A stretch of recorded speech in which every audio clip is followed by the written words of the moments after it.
To go bikepacking traditionally without a trailer, you need a really lightweight sleeping shelter, you need a lightweight sleeping pad, you need a lightweight sleeping bag, and you need all the bags to carry it on your bike. And that can run thousands of dollars if you go all out. What's cool about a trailer is you can have a $50 Walmart bag, an $80 Amazon tent, you can bring a full gallon of water, and you can experiment with bikepacking without having to dump a ton of money into it. Now, yes, the trailer's $450, and that's not cheap, but it can serve other purposes beyond bikepacking. Like you can put your groceries in it. If you ride to the store, you can load stuff on top of these rails, and this rear fender is the same height of it. So I could put like a forklift pallet on there and carry the whole thing on there. You could take it to trail work days and load all your tools in there. You could put a chainsaw in there. And because this is the single rear wheel, it can ride on single track, which is really cool. But I just wanted to share my experience in general bikepacking with a trailer. It's a little bit slower travel than with a full setup, but it's more like car camping versus bikepacking. You can carry way more stuff. It can be way more bulky. You don't have to pack quite so sensibly. You can get way more water out there, and it's a cheap way to get started in this sport. And all I had to do was swap the axle on my bike to make it ready for this. I didn't have to get custom built bags. I didn't have to worry about my cables getting pinched. Yeah, I didn't need a special bike or anything. I'm super impressed with these trailers. They held up quite rugged. I would like to help them design one day that has tubeless tires. I think that would be a huge benefit. And right now I'm getting a little knocking. Yeah, I think just a couple of the bolts are there's a little bit more play in them than I'd like, but it hasn't posed a problem. It's been totally functional.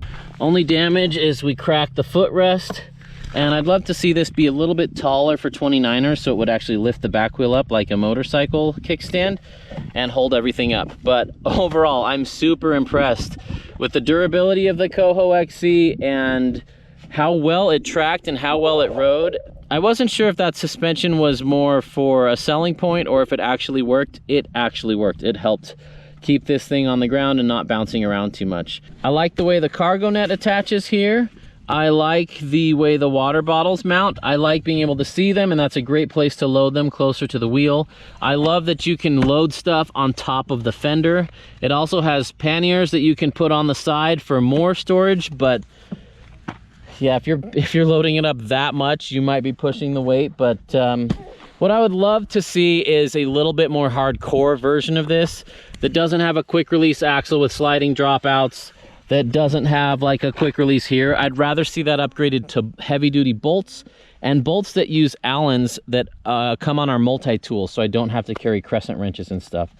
The way that this attaches and detaches is genius. I really like that. It's a really well thought out trailer. Is it the perfect trailer for a long distance off-road bikepacking trip? I don't know. Durability's been fine. Nothing has broken. It's gonna be rattly though, and I would love to find some simple ways to take those rattles out.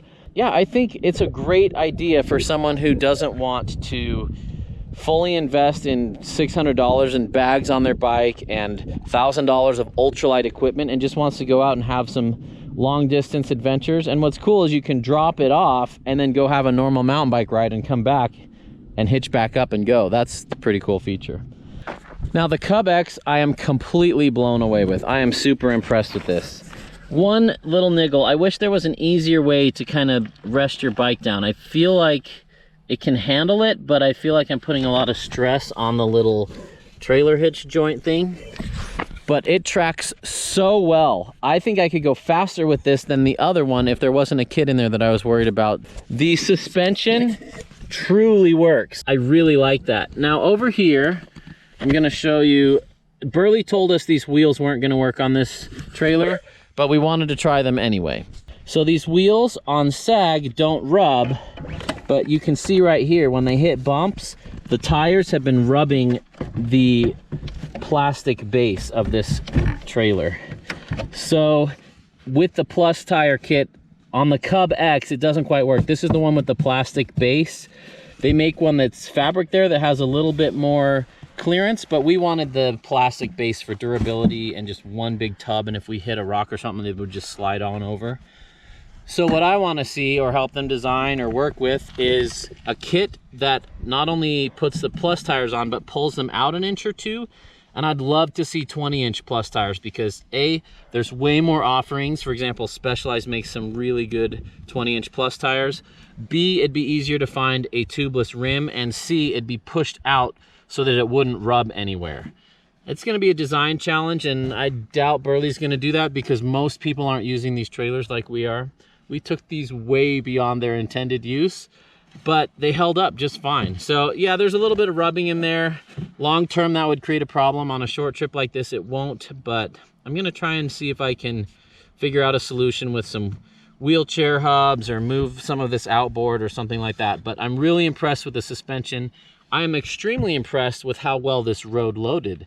This probably weighs 15 pounds more than the other one because my daughter's in here. But all the weight's over the axle, and so it tracks really, really well. Switching between the two bikes, I couldn't tell which one I was pulling based on the weight.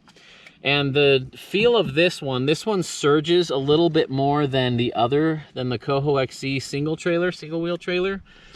But this doesn't tip the bike because it's got that joint on the trailer hitch. So you can lean the bike more without the trailer leaning, which makes it a little bit more confident to tow than the other one. Now this is a 2-wheel trailer, so you can't take it on single track, but it's narrower than I thought.